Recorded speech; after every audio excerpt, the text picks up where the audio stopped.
Beloved, April 6, 2019. In dreams, I was taken to a stadium-like place. There, someone was speaking things about God and finished speaking. We got ready to leave when a young man approached me with great flattery to try to get the desires of his selfish heart. He didn't get much. And then another young man who was with him tried the same thing with a mocking laugh and a scornful tongue coming out of him. Both of them, to no avail, moved on, leaving me behind and arriving to the father of one of them. And he, the father, looked at me mockingly and went on his way. I soon realized that I was alone in that dark neighborhood where the nocturnal customs began their diabolical work. I thought, Lord, I am not here with anyone. This is dangerous. At that moment, a tall man arrived next to me and told me, You must not walk here alone. Come, I will accompany you. We walked until we left that place. Then, I no longer saw the person who was with me.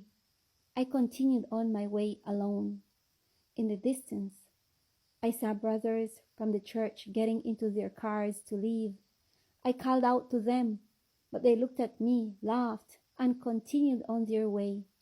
Soon, there were some people I knew, and I began to call them by name, but they didn't listen to me and began to go on their way in their cars.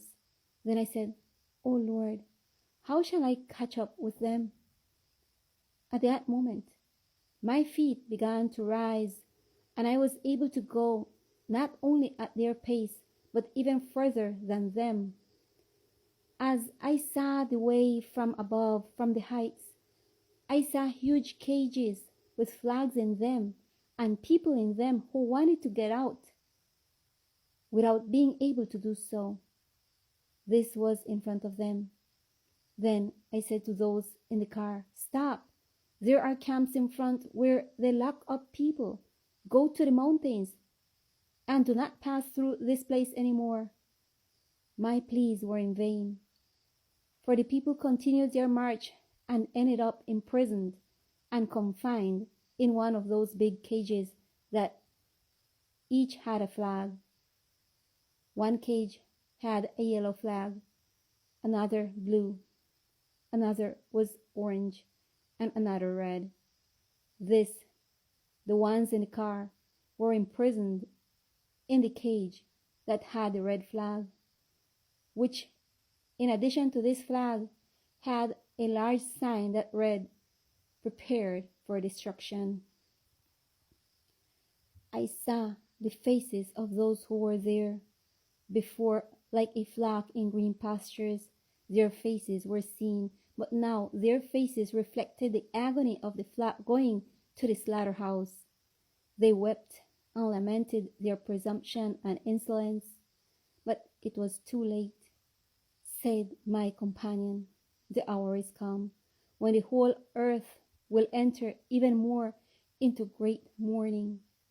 The inhabitants of the earth will have their laughter swept from their lips by the great bitterness that will increase because they rejected the truth, twisted the right, and profaned my holy name, making themselves those lovers of everything for convenience rather than my requirements, doing that which is abominable, holy, in crooked judgment, and profaning that which is holy. And this was not enough, but they turned to the baseness of animal practices, and my eye shall see it no more. Thus hath the Holy and Exalted One decreed, Depart ye, and touch not the unclean thing. Turn ye away, lest ye be consumed. Circumcise your hearts, that you may receive the grace of him who called you by his grace into the marvelous light. Tremble, you inhabitants of the earth, for everything that can be shaken will be shaken.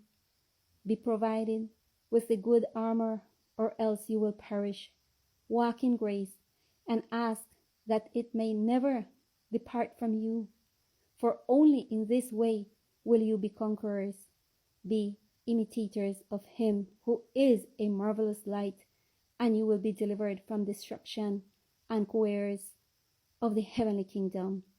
At that moment, beloved, there I woke up, living with you these faithful and true words, and may the Lord be the watchman for each one of us.